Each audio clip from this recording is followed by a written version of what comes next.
بسم اللہ الرحمن الرحیم۔ دنیا میں سب سے بڑا محل بنایا تھا ایران کے بادشاہ خسرو پرویز۔ آپ لوگ تو آج کل اسکوائر فٹ سے ناپتے ہو، تو میں آپ کو اس کی چوڑائی لمبائی بتا رہا ہوں۔ 40,000 پلر پر اس کی چھت کھڑی تھی۔ اب اسکوائر فٹ آپ گنو، حساب کتاب یہ جو انجینئر ہیں اب یہ گنے کہ 40,000 پلر پر اس نے وہ چھت کھڑی کی تھی، تو صرف ایک گنبد میں 1,000 سونے کے فانوس لٹکے ہوئے تھے۔ تو اس نے اپنی طرف سے آئیڈیل منہ بنایا اور اس میں 10 سال بھی نہ رہ سکا۔ فرعون نے حملہ کیا اور ایرانیوں کو شکست ہوئی اور انہوں نے اس گھر کو آگ لگا دی، وہ شہر ہی مٹ گیا، دست گرد، ایک اینٹ باقی نہ بچی۔ اور مسلمانوں میں ایک نادان بادشاہ نے، جو اسلامی تاریخ میں جو سب سے بڑا گھر بنا ہے، وہ اسپین کا بادشاہ تھا عبد الرحمن الناصر۔ اس نے 300 ہجری میں ایک محل کی بنیاد رکھی تھی، وہ 4,316 پلر پر تھا۔ اور آپ کے گھروں میں سوئمنگ پول کا یاد ہو، گھر مرغی خانے ہیں، تو جہاں بڑے بڑے کاروبار پاکستان میں وہاں سوئمنگ پول بناتے ہیں، تو مالدار لوگ سوئمنگ پول بناتے ہیں، تو اس نے کیا بنائے تھے؟ پارے کے پول بنائے، مختلف پارا۔ تو رات کو جب چاند کی چاندنی اس پر پڑتی تھی تو اس کی جو ریفلیکشن تھی وہ تمہاری اس بجلی سے زیادہ روشنی مہیا کرتی تھی۔ اور پھر خدام مقرر تھے، اس کو ہلاتے تھے، تو اس کے ہل کے اوپر سے سورج کی چمک پڑتی تھی اور وہ ہلتا تھا تو اس کی شعائیں ہلتی تھیں، تو سارا محل ایسے جھومتا ہوا نظر آتا کہ پورا محل جھوم رہا۔ اس محل کی عمر تھی 50 سال۔ 50 سال کے بعد اشبیلیہ والوں نے حملہ کیا اور اس سے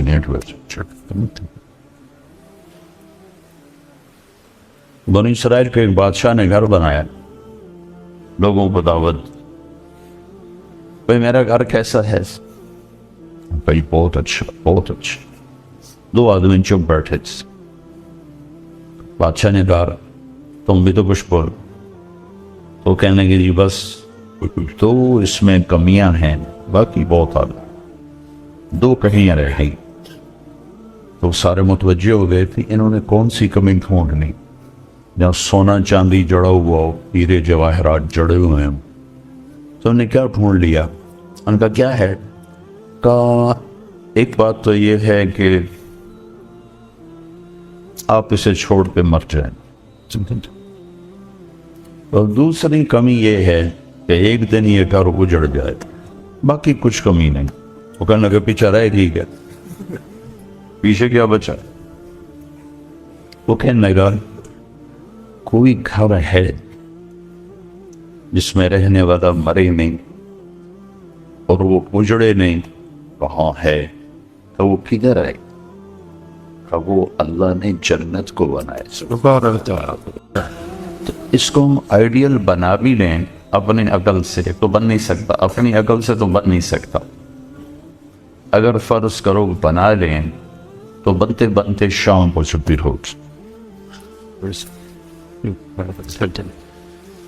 ہاں، جس کو آپ کہتے ہیں فیوچر، 40 سال تو اس کو ڈھونڈنے میں لگ جاتے، 40 سال کے بعد پیچھے بیماریاں ہوتی ہیں اور آفت، اور یہاں تو ویسے بچے چھوڑ کے چلے جاتے ہیں، تو پھر دیواریں ہوتی ہیں اور کمرے ہوتے ہیں۔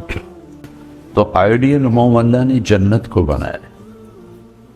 یہ دنیا اللہ نے جس دن بنائی تھی نا، جس دن آج سے کوئی 25 ارب سال پہلے، اس کے بعد اس پر اللہ نے ایک دفعہ بھی پینٹ نہیں کیا، کوئی اس کی ڈیکوریشن نہیں کی، ایک دفعہ بھی اس کے حسن و جمال میں کوئی زیادتی نہیں کی. جس دن 25 ارب سال پہلے جیسے بنی تھی ویسے ہی ہے. ہاں اس کو مینٹین کرنے کے لیے اسباب بنا دی, اور اس کو بنایا مٹی سے, پتھر سے, اور 50 کلومیٹر, یہ 50 کلومیٹر مٹی, ریت, پتھر, معدنیات ہیں, اور 50 کلومیٹر کے بعد اندر آگ ہے, آگ ہی آگ. ہم آگ کے گیند پر بیٹھے ہوئے.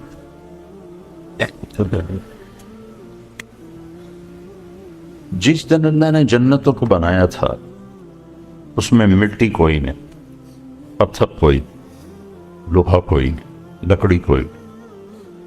جنت کا سب سے جو ہلکا میٹیریل ہے وہ سونا اور چاندی. یہ اس کا ہلکا میٹیریل, اور موتی اور یاقوت اور زمرد اس کا ہلکا میٹیریل. اور اس میں جو درخت ہیں وہ لکڑی کے نہیں, درخت سونے اور چاندی سے ہی بنائے. ان کی ڈالیاں, ٹہنیاں. ایک نے پوچھا وہ سونے چاندی سے پھل کیسے نکلے گا؟ تو آپ نے کہا لکڑی سے پھل کیسے نکل رہا ہے؟ لکڑی سے پھل کیسے نکل رہا ہے؟ لکڑی اور پھل کا کیا تعلق؟ اس میں سے کیسے پھل نکل رہا؟ تو جو رب لکڑی سے نکالتا ہے وہ سونے سے نکال دے. کرنا تو اس نے نہیں. تو اس نے جو اس کو بنایا ہے, تو فرض کرو دنیا کو بنے ہوئے جو سائنسدان کہتے ہیں 25 ارب سال ہوئے ہیں, بگ بینگ 25 ارب سال پہلے تھا, تو اللہ نے اسی وقت جنت بھی بنا دی ہوگی. ہم یہ فرض کر لیتے ہیں, پتہ نہیں کب بنائی, لیکن مخلوق کے بننے کی ابتدا بقول سائنسدانوں کے 25 ارب سال پہلے, اسی وقت ہم جنت کو بھی شمار کر لیتے. اللہ نے سب جنت بھی بنا دی, جہنم بھی بنا دی.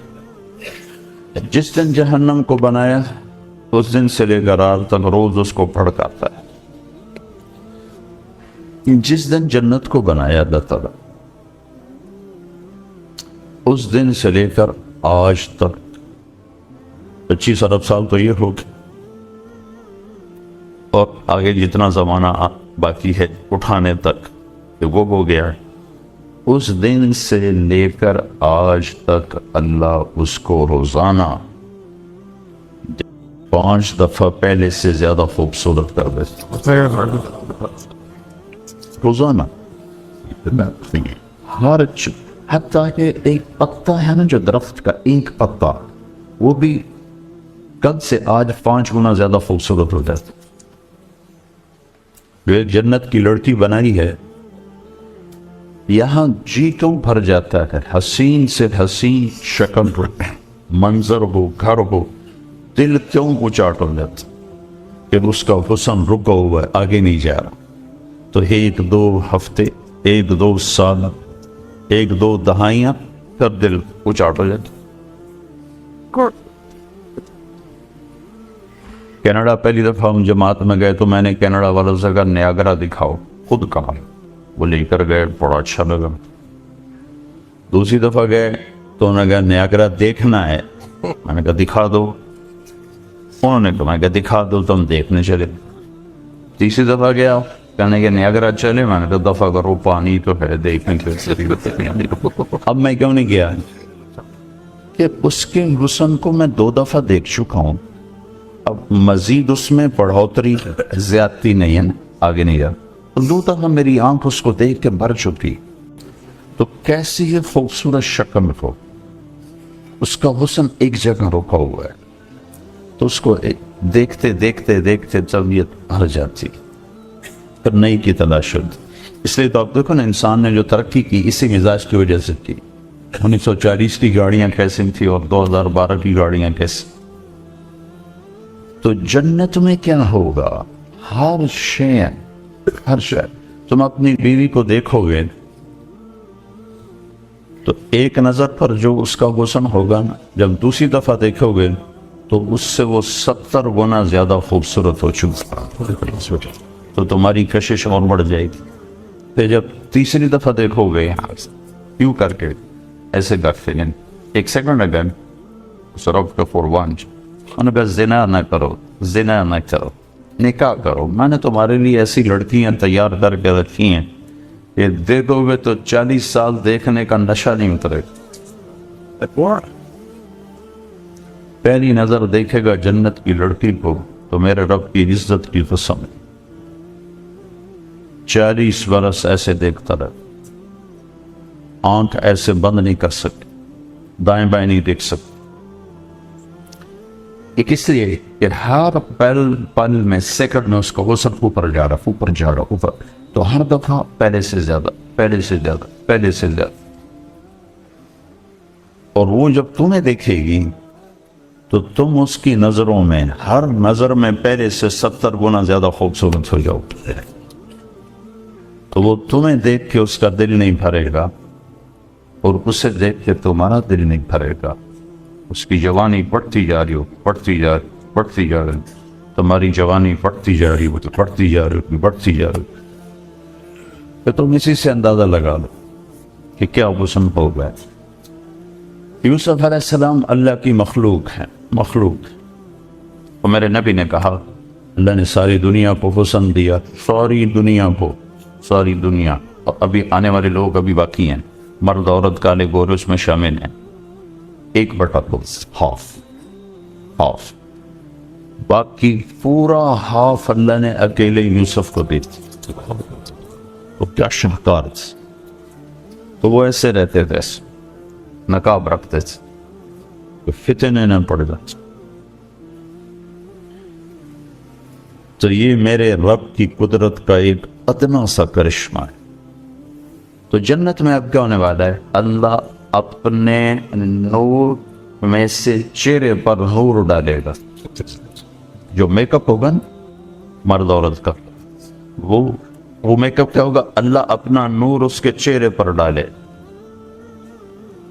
یہ سورج اللہ کی روشنی کا ادنا سا اندرا سے ہم اس کو دیکھ نہیں سکتے، صرف ڈالے گا۔ تو پھر چونکہ اللہ کی ذات سے نکلا ہوا وہ حسن ہے تو پھر وہ بڑھتا ہی جائے گا، بڑھتا ہی جائے گا، بڑھتا ہی جائے گا۔ عورت کے لیے مرد کا، مرد کے لیے عورت۔ تو آئیڈیل ہوم اللہ نے آگے بنایا ہے۔ پھر کتنا ہی مالدار کیوں نہ ہو کہ نیا گھر بنانا ہے تو بنانے میں کتنا دیر لگتی، کتنا وقت لگتا۔ نیا گھر بناؤ بھائی، اس سے ہمارا دل بھر گیا ہے، نیا بناؤ، 1-2 سال تو چلے گا، 3 سال تو چلے گا۔ میرے رب کی عزت کی قسم، آپ ایک نظر آپ نے دیکھا اور آپ کو خیال ہے کہ یہ ڈیزائن اب پرانا ہو گیا، نیا ہونا چاہیے، تو آپ کے جملہ پورا ہونے سے پہلے ہر چیز نئی ہو چکی ہو۔ Ideal home. ایک عورت کتنے ارمانوں سے گھر سجاتی، لیکن میں نے کروڑ پتیوں کی بیویوں پہ فون سنے ہچکیاں لے کر روتے ہوئے کہ ہمارے خاوند کا رویہ ٹھیک نہیں، گھر کو آگ لگا، میرے لیے سرٹ کو میں کیا کروں جب میرے خاوند کا بور ہی ٹھیک نہیں، 20 کروڑ کے گھر کو میں کیا کروں جب میرا خاوند کا رویہ ہی ٹھیک نہیں۔ انہوں نے تو آئیڈیل ہوم بنایا تھا، تو اس میں ہی کہاں سے آ گیا؟ تو یہ آئیڈیل ہوم بن نہیں سکتا، جو کہ مرد کی اپنی ہوتی ہے مرضی، عورت کی اپنی مرضی ہوتی ہے، دونوں میں ٹکراؤ ہوتا ہے، زبان پہ جملے سخت ہوتے ہیں، دل پھٹنا شروع ہو جاتے ہیں، دل ٹوٹنا شروع ہو جاتے ہیں۔ پھر آدمی کا دل چاہتا ہے کہ میری عزت ہو، لوگ مجھے سلام کریں، کوئی میرے آگے ہو، کوئی پیچھے ہو۔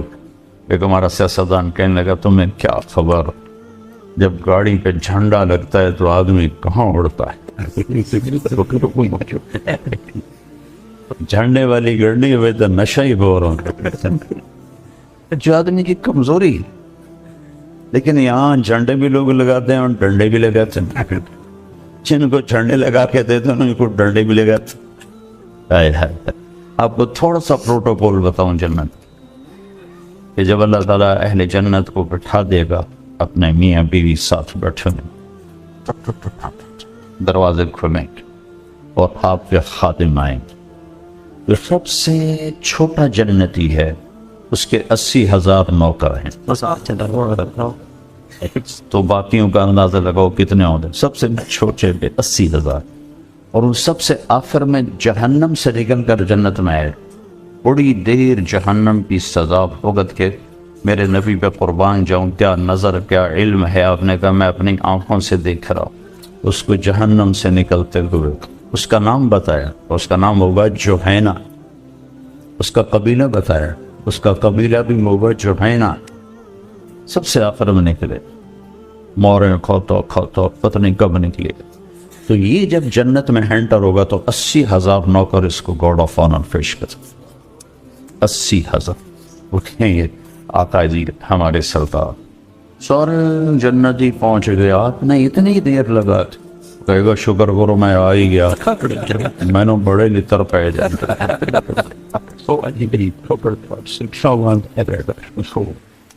تو یہ سب سے چھوٹا پرولوگ بولے تو لاکھوں کروڑوں خدام آ کر سلام کریں گے تو اب ہوا میں بڑھتا اپنے آپ کو محسوس کریں. یہ عزت، آدمی پیسے سے زیادہ عزت کا طلبگار ہوتا. عزت نفس ہر ایک کو محبوب. ایک آپ اپنے گھر کا واقعہ سنا.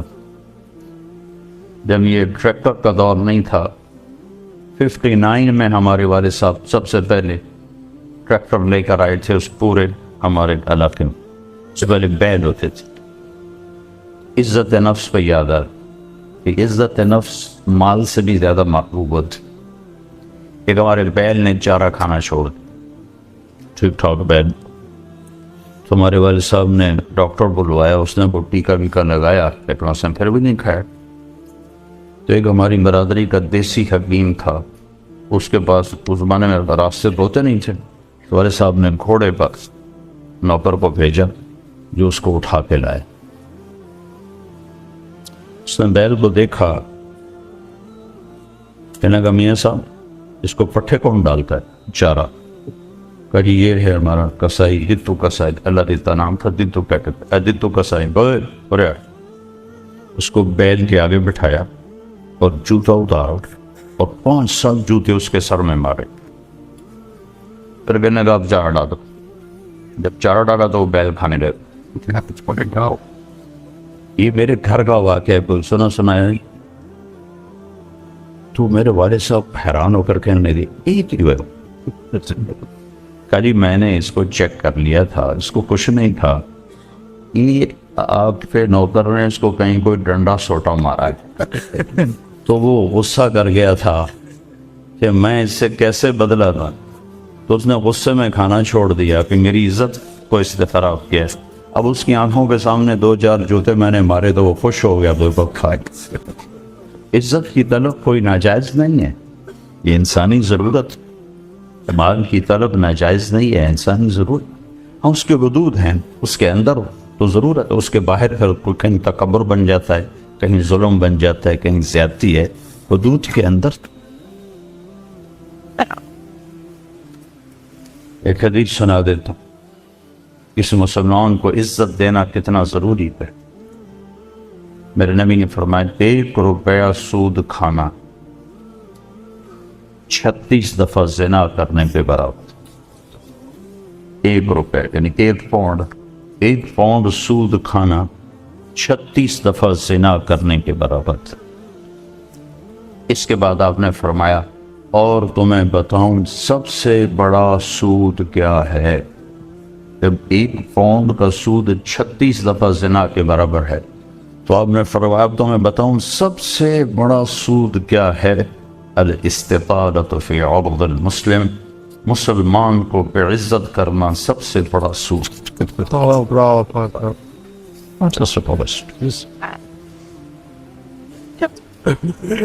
تو نوکر آپ کو پروڈ میں بول دیں گے، خوشی ہوگی، جنت سے بڑھ کے خوشی ہو.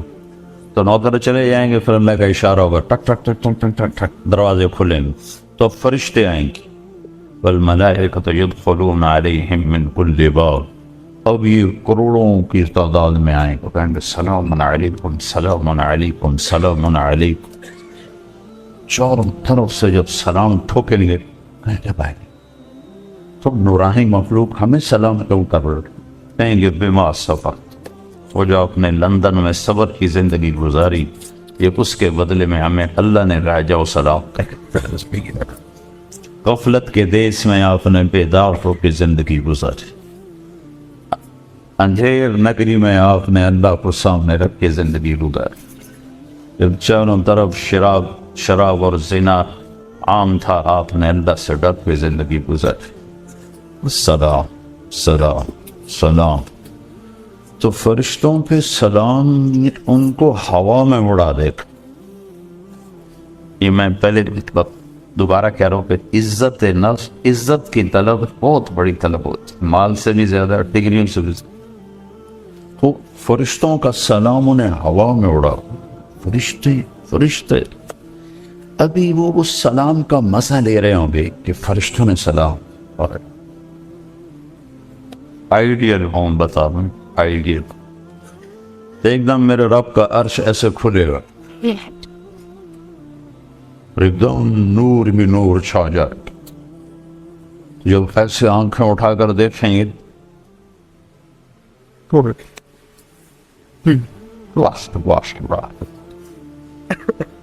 اللہ سامنے ہوگا اور اللہ کہے گا سلام قولا من رب الرحیم، اب تمہارا رب بھی تمہیں سلام پیش کرتا اور پروٹوکول کی آخری حد، تمہارا رب تمہیں سلام پیش کرتا، سلامان قولا من رب الرحیم،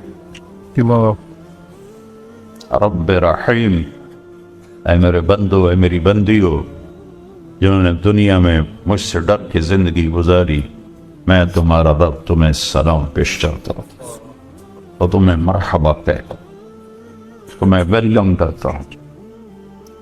پھر میرے نبی نے فرمایا اللہ ہر ایک کا نام لے کر حال پوچھے گا، ہر مرد عورت کا نام لے گا، نام لے کر گئے کیا حال ہے، ٹھیک ہے، کوئی تکلیف تو نہیں، کوئی حاجت تو نہیں، کوئی پریشانی تو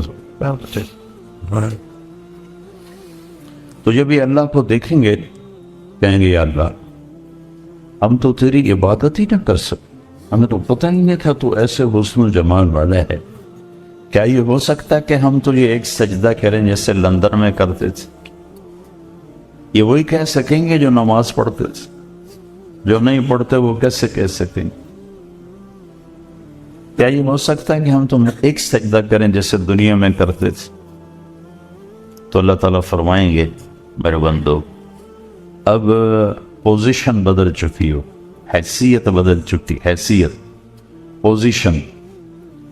یا لبو کیسے کہ دنیا میں تم بندے تھے اور میں تمہارا مالک تھا، تم نوکر تھے اور میں مالک تھا، ٹھیک، تم ایمپلائی تھے، تمہاری زبان، تم میرے ملازم تھے اور میں تمہارا مالک تھا، تو تمہارے ذمے میری مانگ کے چلنا، میری عبادت کرنا، نمازیں پڑھنا، روزے رکھنا تمہارے ذمے تھا۔ اب جنت میں آ کے حیثیت بدل گئی ہے، اب تم مہمان ہو اور میں تمہارا میزبان۔ کیا ہوسٹ کہتے ہیں میزبان کو؟ تو اب تم میرے لیے مہمان ہو، میں تمہارا ہوسٹ ہوں، اور مہمان کو تکلیف نہیں دی جاتی، مہمان کو بٹھا کے کھلایا جاتا ہے، جاؤ کلو واشربو، کھاؤ پیو، ہنیئا، ہنیئا کا کیا مطلب ہے؟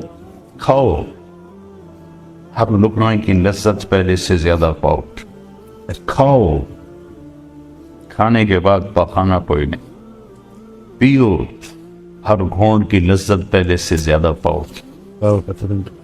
پیو، پینے کے بعد پیشاب کوئی،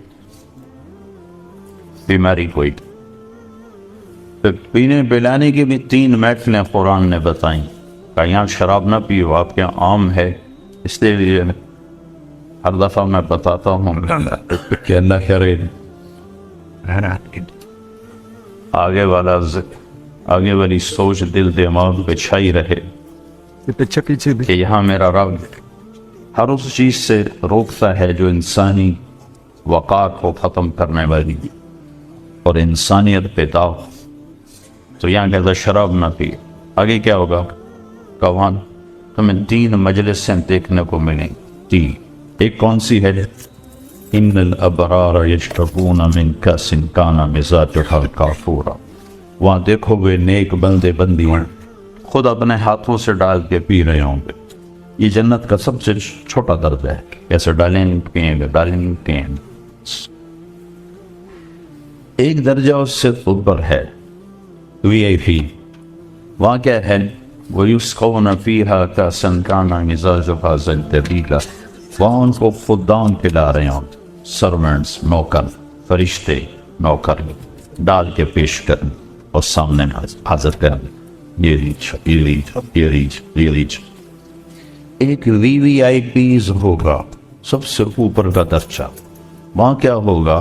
وہاں ہوگا وَسَقَاهُمْ رَبُّهُمْ شَرَابًا طَهُورًا. وہاں اللہ خود پلا رہا. اللہ کے نبی تشریف فرما تھے. ادھر بیٹھے تھے عبداللہ بن عباس، سیدھے ہاتھ، چھوٹی عمر پہ 12 سال. ادھر بیٹھے تھے خالد بن ولید، بڑے سردار سیف اللہ. تو آپ نے پانی پیا تو آپ کی عادت تھی، آپ جو نا سیدھا ہاتھ سے شروع کرتے تھے. ہر چیز میں نا رائٹ سائڈ کو پسند کرتے. پہلے پاؤں، رائٹ پاؤں میں آپ اپنا جوتے میں اپنا پاؤں ڈالتے. کنگھی کرتے تھے تو پہلے رائٹ سائڈ سے کرتے تھے، پھر لیفٹ سائڈ سے کرتے. داڑھی میں پھر ادھر سے کرتے تھے، پھر ادھر سے کرتے. ایک مثال دے رہا ہوں. تو آپ کا جی چاہا یہ بچہ ہے میں یہ پانی دوں خالد بن ولید کو جو سردار ہے، لیکن وہ آپ کی مستقل عادت پھر ادھر سے شروع کرنا، ادھر والے کو دینا. تو آپ نے کہا عبداللہ اگر تو اجازت دے تو میں یہ خالد کو دے دوں. کہ یا رسول اللہ کسی اور کا جھوٹا ہوتا تو میں ایثار کرتا، یہ آپ کا جھوٹا ہے، آپ کے ہاتھوں کا، میں کیسے کسی اور کو دیتا؟ یہ تو آپ کے ہاتھوں کا ہے، میں نہیں کسی کو دیتا، مجھے ہی دیں آپ. تو جب اللہ اپنے ہاتھوں سے دے گا تو کیا ہوگا؟